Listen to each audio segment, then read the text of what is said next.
मेरे बिहारी जी बड़े सुंदर हैं।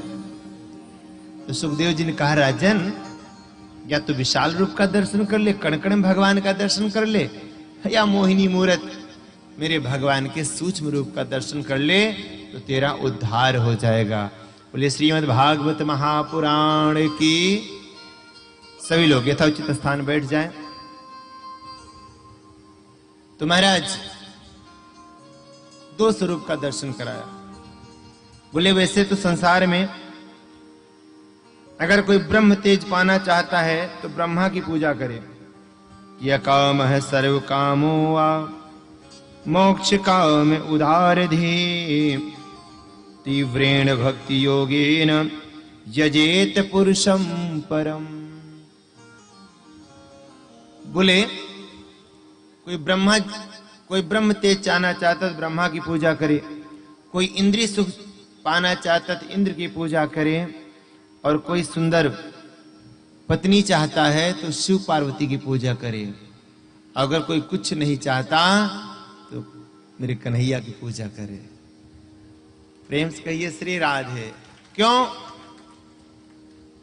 कि नोट से क्या मतलब, नोट छापने वाली मशीन घर में लगा लो ना, क्या करोगे नोट लेके?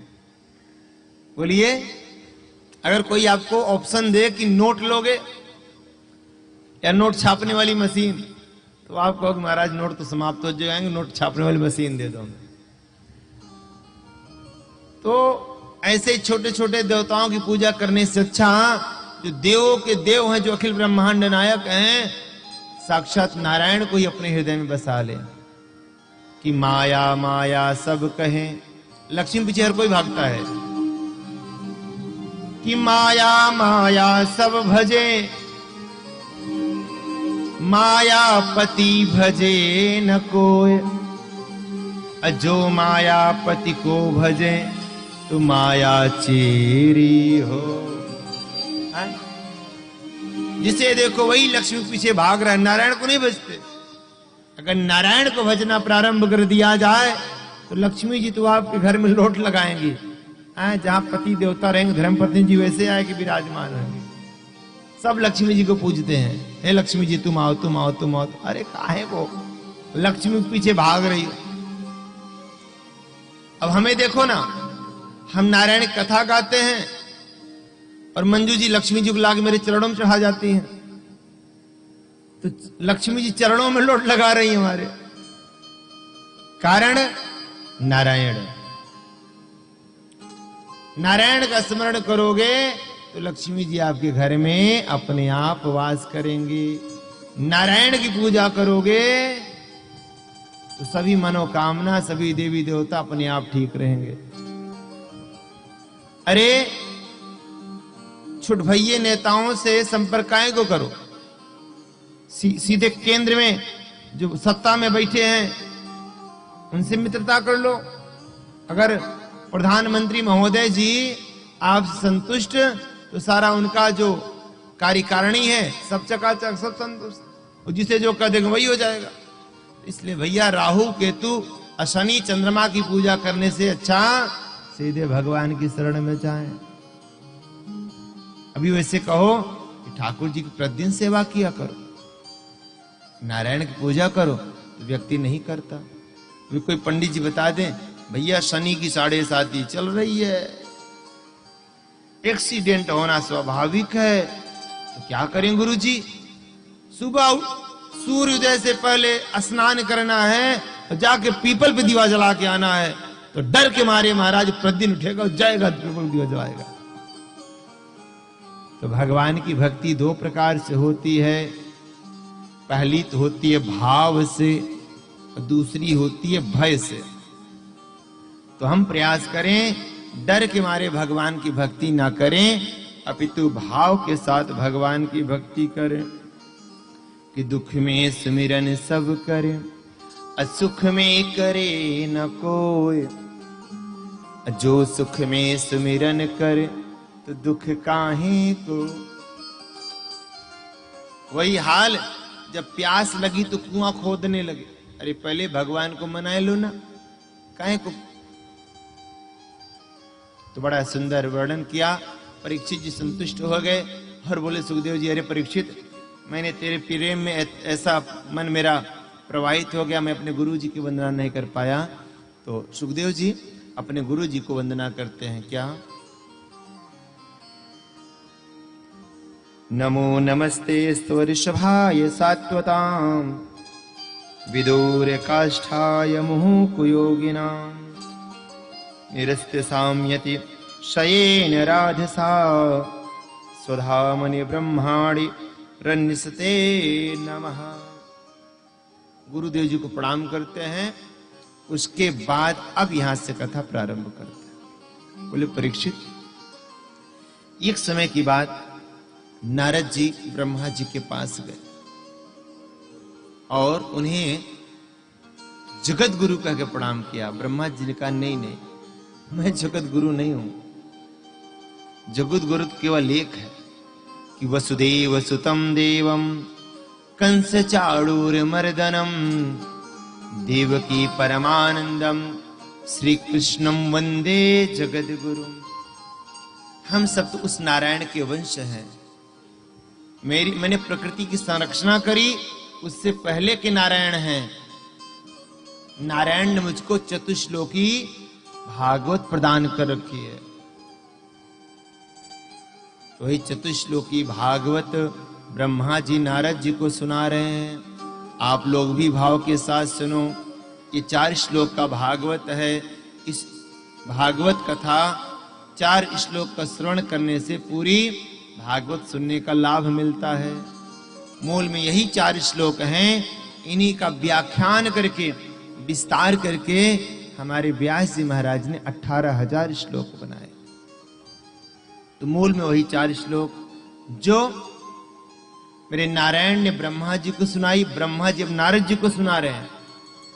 नारद जी सुनाएंगे व्यास जी को। व्यास जी 18,000 श्लोक बनाएंगे और व्यास जी सुनाएंगे सुखदेव जी को। और सुखदेव जी राजा परीक्षित समेत हजारों ऋषियों को सुनाएंगे, है ना। ओ फिर ऋषि परंपरा से प्रवाहित होती हुई भागवत कथा सूत जी सुनेंगे। सूत जी नैमिषारण्य में 88,000 ऋषियों को सुनाएंगे। फिर वो वंश परंपरा द्वारा प्रवाहित होती हुई हमारे दादा गुरु सुने, फिर गुरुदेव सुने, फिर मैं सुना, फिर मैं अब आप लोगों को भागवत सुना रहा हूं। ये शाखा पर शाखा, डाली से डाली ये भागवत प्रवाहित होती चली आ रही है। तो आप लोग भी सुनिए। अब मैं यहां सुना रहा हूं तो यहां सैकड़ों की संख्या में आप लोग बैठे हो, तो आप भी औरों को सुनाओ। तो कौन सा श्लोक है? ये 4 श्लोक कि अहमेवास्मेवाग्रे नान्याद्यत सत सत्परम पश्चादहं यदेतच्च यो वशिष्येत सोऽस्म्यहम् ऋते अर्थ यत् प्रतीयेत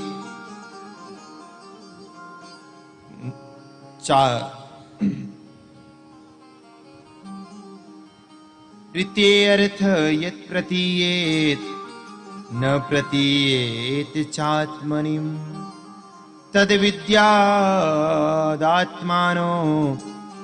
मायां यथा भासो यथा तमः यथा महान्ति भूतानि भूतेषु चास्वचेष्वनु प्रविष्टानि प्रविष्टानि तेषु नातेष्वहम् एतावदेव जिज्ञास्यहम् तत्त्वजिज्ञासुनात्मनः अनवयव्यां तिरेकाभ्यां यत्स्यात् सर्वत्र सर्वदा। श्रीमद् भागवत महापुराण की जय। श्री ब्रह्मा जी कहते हैं कि नारद जी, मेरे नारायण का वचन है, कहते हैं कि अहमेवास्मेवाग्रे, मैं ही सब कुछ हूं। सृष्टि में जो कुछ दिख रहा है मैं ही सब कुछ हूं। नारद जी ने कहा, गुरु जी ये कैसे संभव है? अरे निमित्त तो कुछ बनता है। अरे कुम्हार अगर घड़ा बनाता है तो उसके लिए मिट्टी तो चाहिए होती है ना। बिना मिट्टी घड़ा कैसे बन जाएगा? सुनार अगर कोई जेवर बनाता है तो उसके लिए सोना चाहिए ना, उपादान। बिना सामग्री कैसे संसार की रचना हो सकती है? तो मेरे ब्रह्मा जी ने कहा, नारद जी मकड़ी को देखे हो? बोले हाँ। बोले मकड़ी स्वयं निमित्त भी होती है, उपादान भी होती है। मकड़ी ही अपने द्वारा जाले का निर्माण करती है और उसे उलझ जाती है। मकड़ी को सामग्री ढूंढने की आवश्यकता नहीं होती, वो स्वयं करता भी है, निमित्त भी है, उपादान भी है, सब कुछ वही है। ऐसे मेरे भगवान के ही माया से सारा संसार रचित है। जब संसार में सब समाप्त हो जाता है तो केवल एक शब्द बचता है, ओम। उस ओम से ही नारायण की उत्पत्ति होती है। नारायण की नाभि में कमल खिलता है, कमल से मेरा जन्म होता है, मुझे आदेश मिलता है तो मैं सृष्टि की रचना करता हूं।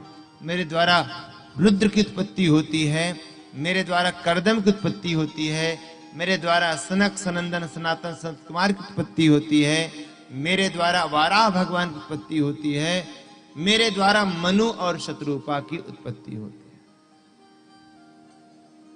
सृष्टि की रचना के लिए मैं इन सबको उत्पन्न करता हूं। मैं जब मनु शत्रुपा को उत्पन्न करता हूं तो वंश वृद्धि के लिए धरती की आवश्यकता होती है। तो मेरे नाक से वाराह भगवान उत्पन्न होते हैं। मेरे वाराह भगवान हिरण्याक्ष नामक असुर का वध करके धरती को समुद्र की ऊपरी सतह पर लाते हैं और यहाँ मनु शत्रुपा मैथुन क्रिया द्वारा इस संसार में, इस विश्व में वंश परंपरा को प्रतिपादित करते हैं। तो मनु के सबसे पहले 3 बेटियां होती हैं जिनका नाम होता है देवहूति, आकुति और प्रसूति। 2 पुत्र होते हैं जिनका नाम होता है उत्तानपाद और प्रियव्रत। ब्रह्मा जी के कहने पर देवहूति का विवाह कर्दम जी के साथ होता है, जिनके यहाँ 9 कन्याएं जन्म लेती हैं नवधा के भक्ति के रूप में और ज्ञान के रूप में स्वयं नारायण अवतरित होते हैं। क्योंकि मेरे नारायण ने 24 अवतार लिया। कितने अवतार? ये सनक सनंदन सनातन सनत कुमार ये भी नारायण के अवतार हैं और